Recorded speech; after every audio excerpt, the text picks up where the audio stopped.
But I'll play this game, and I'll probably have time for one more after this, but probably not more than that. We'll see.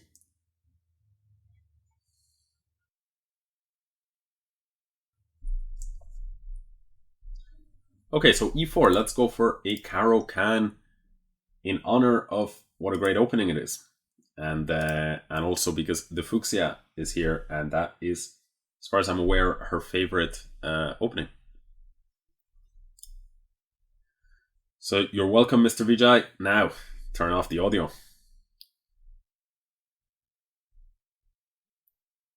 Alex Astaneh is Mr. Skadoosh, so I'll try and play Vijay and Mr. Skadoosh, and after this, I'm not sure that I can't guarantee any more games than that. So, let's go d5 here.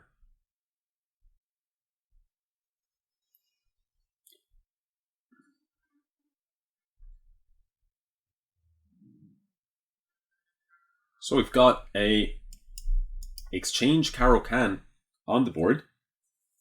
Very trendy. It's not such. It's not so foolish. Let's put it that way. To play the exchange Caro-Kann, it's not like the exchange French, which is considered a little bit sterile. Although even there are some chances for both sides. But with the exchange Caro-Kann, you get this very important sort of Carlsbad structure, right? And there are some problems for black when this semi-open e-file. Nice control over the e5 square. And it's very appealing both at the higher levels because of the possibility to get a slight edge, and at the lower levels because of the relative simplicity of the play.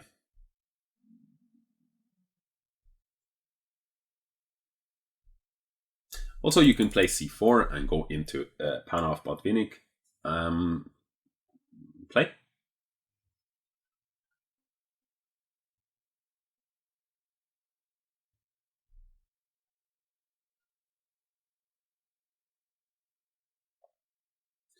Go c3. And how will I approach this? I could go queen c7 to stop bishop f4 ideas. Could go just normal development. Okay, let's go queen c7 and see what he does.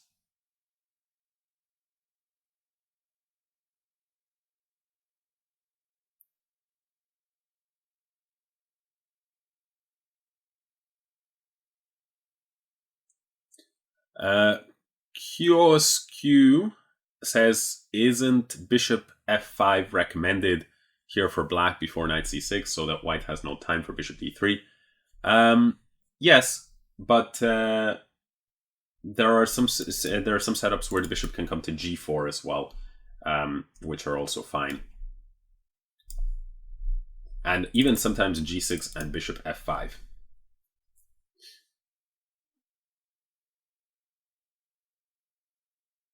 So I think black has decent flexibility in terms of his choices. Now there are some lines with some kind of annoying queen e1, knight d2, queen e1 stuff here, so I might just try to avoid those lines. Or do I care? Could also just go g6 and bishop f5 here. Yeah, let's go for these setups here. g6, and the intention is to put the bishop on f5 here. Bishop takes f5, g takes f5, and put the pawn on e6. And this kind of doubled pawn structure is not really not a big deal for black. He does get some counterplay and a nice strong control over the e4 square.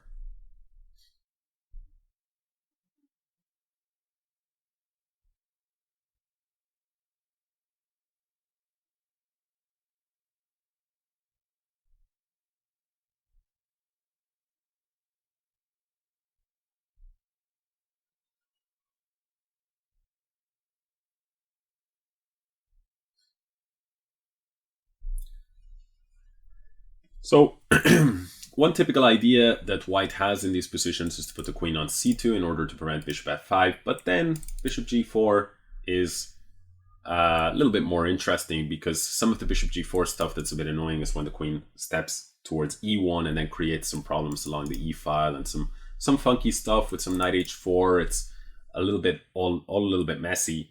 So he goes h3 to stop bishop g4, but I'm happy to put the bishop on f5.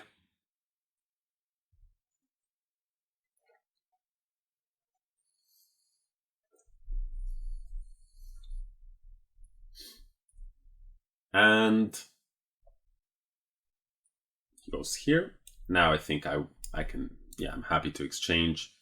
He could actually go bishop takes f6 intermezzo. Then I could potentially take here, bishop takes, and then drop the bishop back. And in the end, I would be quite happy with that, because I would get this bishop and this rook. He would get this knight and this rook. But in the end, that means that I would have the two bishops. So I go knight e4. I'm hitting his bishop on g5 here. Not sure, actually. Maybe I was a little bit too quick to play knight g4. I don't know what knight e4. I don't know why I jumped the gun on that move. I think if I had just spent an extra second, I would just go bishop g7, castle, e6, and, you know, play solid like that. Or maybe even without e6, just put the rook on e8 or something like this, and reassess. But probably e6, and then try to go for a minority attack here on the queen side. But somehow here, after queen takes d3, I put the knight on e4. Immediately, I think, just tempted by the fact that I have this attack on the bishop. And it should be overall actually quite a decent move. Not sure what he will do. For example, c4 is tempting to undermine the center. But after knight b4, I hit his queen, and then I should be able to take this pawn. He goes the bishop back to h4, but for now that means he cannot put the bishop on g3 because the knight is covering that square, but he intends knight d2. So one idea that I have here is just to move bishop h6. It might seem weird. Normally you're accustomed, if you play g6, you want to put the bishop on g7, but in this structure, sometimes it's actually very nice if you can put the bishop here instead, because this diagonal turns out to be more valuable than this diagonal, because as you can see, there's not a lot possible on that diagonal unless black can break with e5. But if I play bishop g7 and aim to break with e5, there's going to be an IQP here to consider. So bishop h6. My main concern is after knight d2.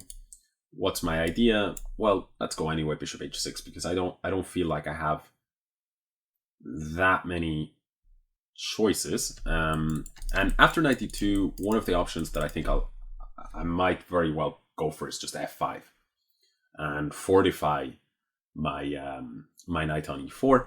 Another option is I could take and then go queen f4. That would be a double attack on these guys.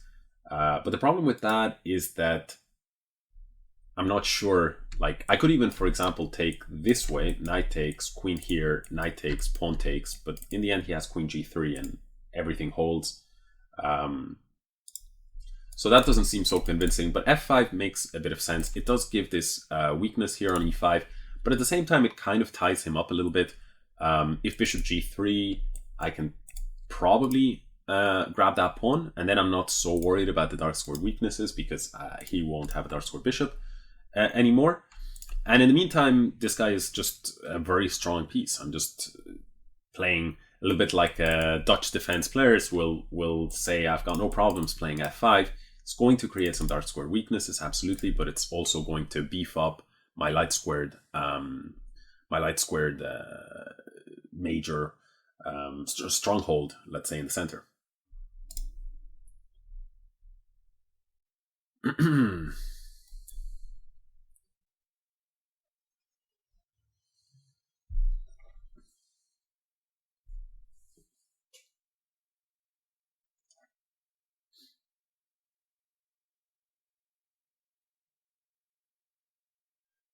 So my opponent's probably wondering, what is the best thing to do here in this position? I don't think it's such an easy position for white, because his pieces are a little bit strange looking. Whereas my pieces, this bishop is a nice active piece, more active than his in my opinion. my knight is a very strong piece. This knight on c6, on the one hand, doesn't have many jumps, but it is controlling the critical square of e5, preventing knight e5 ideas. If he goes c4, I can probably just play e6, and it's not such a big deal to end up with an IQP here, because he also will end up with an IQP. If he moves his knight, let's say he does something like this, then I could even maybe play b6, and the question is, what is that knight doing there? If he goes something like rook e1, I'll probably just castle. And again, the question is, what's his next step? So I think he's spending a lot of time in this position because, you know, you need some kind of a plan. And here it's quite difficult to find a plan.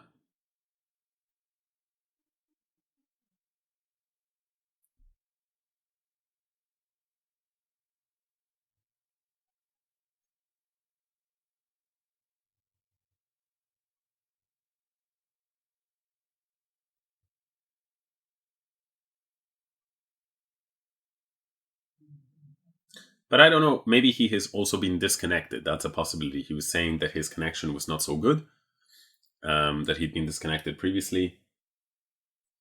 And yeah, that actually, now I realize this is showing that he left the game. So that's a bit unfortunate.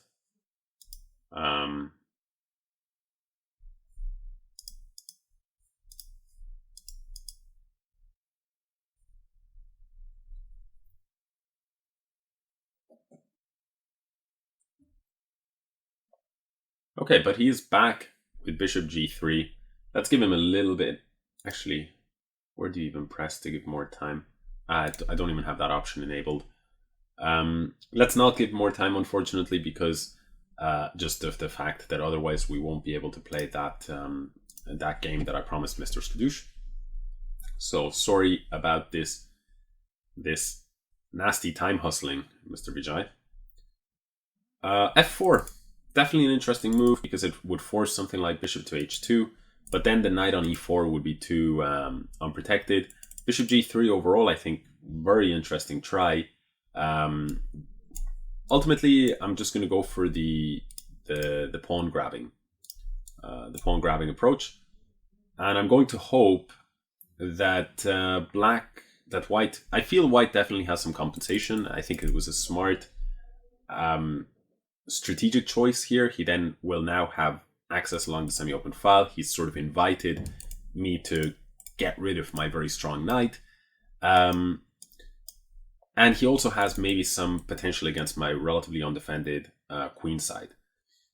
On the other hand, yeah, for example, if I castle here, queen b5 is a little bit annoying.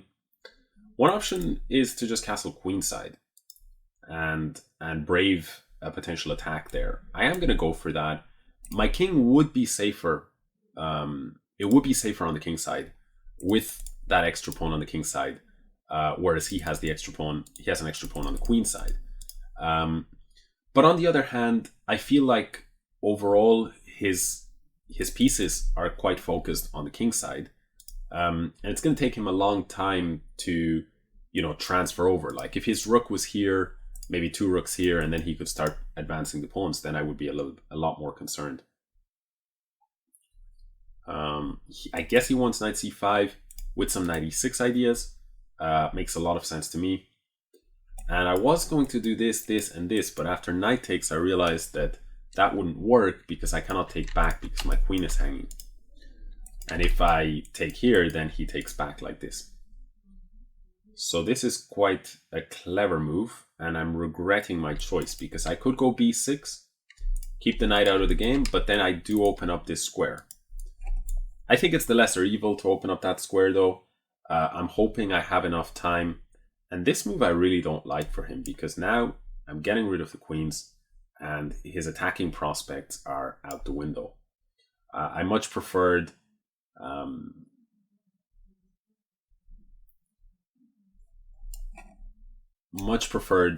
approach where he keeps the queens. So let me offer an exchange. And here it's very interesting to play king here. I'd love that. Well, no, I wouldn't mind that exchange. Let's put it that way, because the pawn here would cover some nice squares. But on the other hand, doubled isolated pawns like that are not very attractive. So let's go ahead and take. And now I can finally break with e5. I'm up a pawn, so I think the position is technically winning. But the question is, I mean, it's...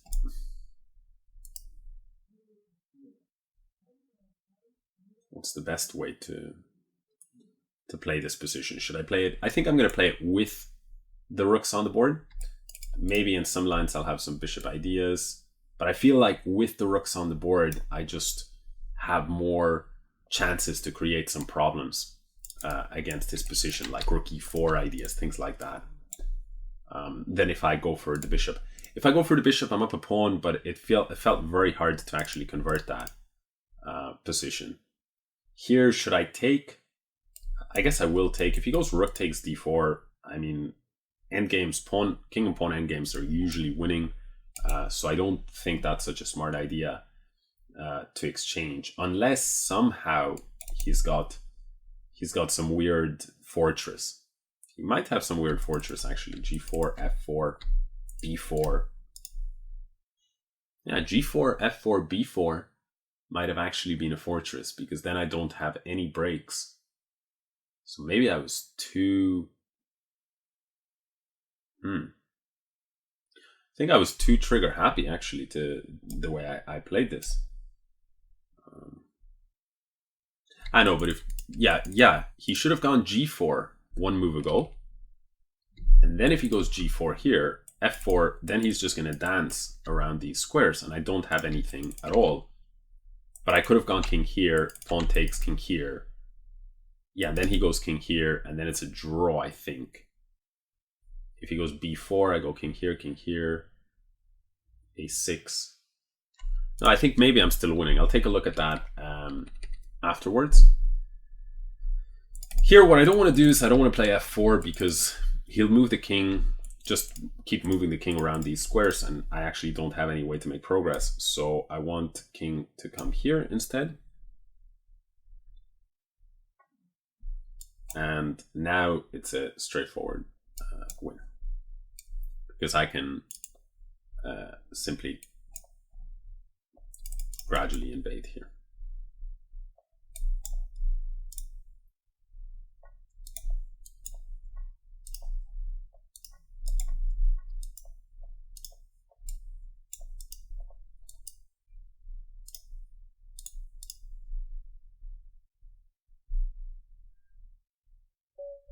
So let's very quickly take a look at that. Let's turn off the engine so we don't have to see. Yeah, so this position here, I was saying G4, right? And the point is, if I react with the natural move F4, which creates a protected passed pawn, he now goes B4 here. And the point is, if I go B5, he goes A5, he locks everything down. If I go A5, he goes B5, he locks everything down. If I go A6, he just stays like this. And when I go A5, he'll go B5. And if I go B5, he'll go A6. So the situation is locked down on the queen side. It's locked down on the king side. I don't have access to any of these squares. And in the center as well. So therefore, this is a drawn position.